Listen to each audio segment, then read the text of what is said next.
নমস্কার, আমি নন্দিনী লাহিড়ী। আমি সাইকোলজি মেন্টরের এক সহজ পাঠ।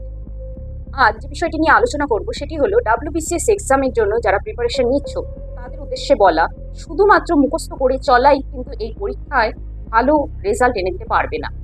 কেন পারবে না? কারণ এই পরীক্ষার আরেকটি মূল দিক হলো একজন প্রার্থী সঠিকভাবে চিন্তা করতে পারছে কিনা, তার চিন্তন ক্ষমতা যথাযথ কিনা সেটিকেও পরখ করে দেখা। আমরা WBCS এর সাইকোলজি অপশনালের প্রথম পত্রে একটি চ্যাপ্টার পাই যার নাম থিঙ্কিং। সৃজনশীল চিন্তন ক্ষমতা বা thinking skill, creative thinking skill আমাদের কতটা স্ট্রং এই এক্সামে সেটি পরখ করে দেখা হয়। এই থিঙ্কিং স্কিল আমাদের দু রকমের হয়ে থাকে, একটি হলো কনভার্জেন্ট আর একটি হলো ডাইভার্জেন্ট। কনভার্জেন্ট হলো একমুখী চিন্তা।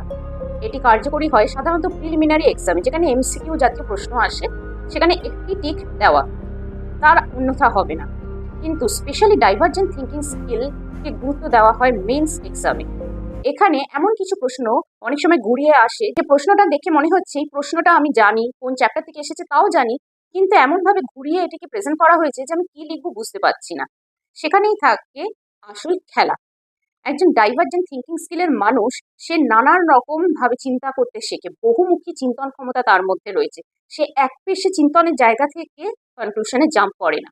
তাই WBCS এক্সামে, মেন্স এক্সামে স্পেশালি উদ্দেশ্য হলো যে একজন প্রার্থী বহুমুখী চিন্তন ক্ষমতাকে প্রকাশ করতে পারছে কিনা, কি প্রবলেম এলো সেটিকে কিভাবে সলভ করব, সেটিকে সময় উপযোগী উদাহরণ দিয়ে বিশ্লেষণ করতে পারছে কিনা, এই জায়গাগুলি দেখা।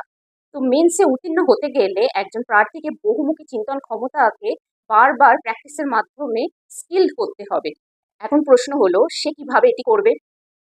এই ডাইভার্জেন্ট থিঙ্কিং প্যাটার্ন আমাদের মধ্যে স্ট্রং করতে হলে প্রয়োজন প্রতি সপ্তাহে একদিন বা দুদিন আমাদের প্রিভিয়াস ইয়ার্সে যে প্রশ্নগুলোকে দেখে মনে হচ্ছিল আননোন, সেখান থেকে একটি প্রশ্ন চুজ করে তোমাদেরকে বসতে হবে। সেটি কোন চ্যাপ্টারের এবং তার সম্ভাব্য কি কি উত্তর হতে পারে সেই সম্পর্কে কিছু পয়েন্টস লিখে রাখা। এখন ডিজিটাল প্ল্যাটফর্মের দুনিয়াতেও আমরা অনেক কিছু পয়েন্টস আমরা এক্সটার্নালি পেয়ে থাকতে পারি, সেগুলোকেও পরখ করে দেখা। 5-6টা বিভিন্ন দিক থেকে যদি আমি এই উত্তরকে সাজাতে পারি, যেখানে ঐতিহাসিক দিক, যেখানে বাস্তবিক দিক, অর্থনৈতিক দিক, এই দিকগুলো বর্তমান রয়েছে, তবে দেখা যেতে পারে উত্তরটা অনেক বেশি গোছানো হয়েছে। তবে এটি প্রত্যেক সপ্তাহে যতবার আমি প্র্যাকটিস করব তার উপর দাঁড়িয়ে রয়েছে আমি ডাইভার্জেন্ট থিঙ্কিং স্কিলটা কতটা রপ্ত করতে পেরেছি।